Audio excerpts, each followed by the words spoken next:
এবার হাসপাতালের রিপোর্ট নিয়ে প্রশ্ন অভয়ার বাবার। গতকালের রিপোর্টে মারধরের কথা উল্লেখ থাকলেও 24 ঘন্টা পর তা নেই। রিপোর্টে লেখা দুর্ঘটনায় আহত, ক্ষুব্ধ অভয়ার বাবা। রাজ্য সরকারের চাপে অভয়ার মাকে ভর্তি নেয়নি মেডিকেল হাসপাতাল। বিস্ফোরক অভিযোগ নিহত চিকিৎসকের বাবার। সরকারের পক্ষ থেকে উপর চাপ সৃষ্টি করে আমার ওয়াইফকে ভর্তি নেওয়া হয়নি।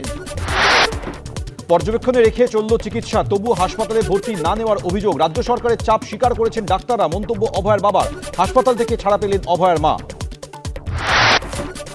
পুলিশের জন্য রাখি নিয়ে গিয়েছিলেন অভয়ার মা। সেই পুলিশই মেরে হাতের শাখা ভেঙে দিয়েছে। অভয়ার মাকে দেখতে গিয়ে পুলিশকে আক্রমণ সুকান্ত মজুমদারের। অভয়ার মায়ের উপর হামলার ঘটনা অনভিপ্রেত। ফুটেজ খতিয়ে দেখে পদক্ষেপ। মন্তব্য সিপি মনোজ বর্মার। সহানুভূতি দেখিয়ে লাভ নেই, পাল্টা অভয়ার বাবার।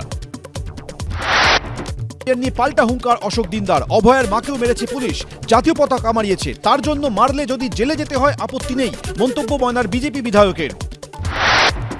চিকিৎসক পুণ্যব্রত গুই ও তমনাশ চৌধুরীকে নোটিশ পুলিশের। 8ই আগস্ট অনুমতি ছাড়া সাইকেল মিছিলের অভিযোগ। দুদিনের মধ্যে ঠাকুরপুকুর থানায় হাজিরার নির্দেশ। এসআইআর আবহে বনগাঁর চাঁদপাড়ায় সিএ সহায়তা ক্যাম্প। বাঙালি ঐক্যমঞ্চের ব্যানারে সচেতনতা প্রচার বনগাঁ দক্ষিণের বিধায়কের। ঠাকুরনগরেও সিএ ক্যাম্প, মতুয়া শংসাপত্র দান। নতুন এসি লোকালের উদ্বোধনের পরই তপ্ত পরিস্থিতি। দমদম স্টেশনে তুমুল উত্তেজনা। সুকান্তকে দেখে স্লোগান তৃণমূলের। তৃণমূল বিজেপি সমর্থকদের মধ্যে ধস্তাধস্তি। শিয়ালদা স্টেশনের নাম বদলে শ্যামাপ্রসাদ মুখোপাধ্যায়ের নামে করার প্রস্তাব সুকান্তর। শ্যামাপ্রসাদ কেন, নাম রাখুক বিবেকানন্দর নামে, পাল্টা কটাক্ষ তৃণমূলের।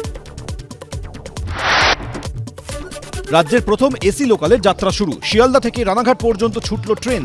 দুদিকেই দরজা, প্রত্যেক কামরায় সিসিটিভি, টকব্যাক। কোচবিহারে ভরা বাজারে খুন যুব তৃণমূল নেতা। দলের অনেকেই ছিলেন যারা ছেলেকে পছন্দ করতেন না। বিস্ফোরক নিহতের বাবা। প্রতিবাদ মিছিল তৃণমূলের। বাংলার মানুষকে বঞ্চনা করলে ঘেরাও করুন। বিজেপি সাংসদ বিধায়কদের ঘেরাওয়ের হুঁশিয়ারি পাত্রসারের তৃণমূল নেতার। ঘেরাও 2026-এ হবে, পাল্টা আক্রমণ বিজেপির। রাজ্যে ফের 2 জেলায় গ্রেফতার 2 বাংলাদেশি। মালদার কালিয়াচকে জালে চাপাই নবাবগঞ্জের যুবক। গোসাবায় পাকড়াও 3 বছর আগে বাংলাদেশ থেকে আসা খুলনার কুলবেড়িয়ার বাসিন্দা।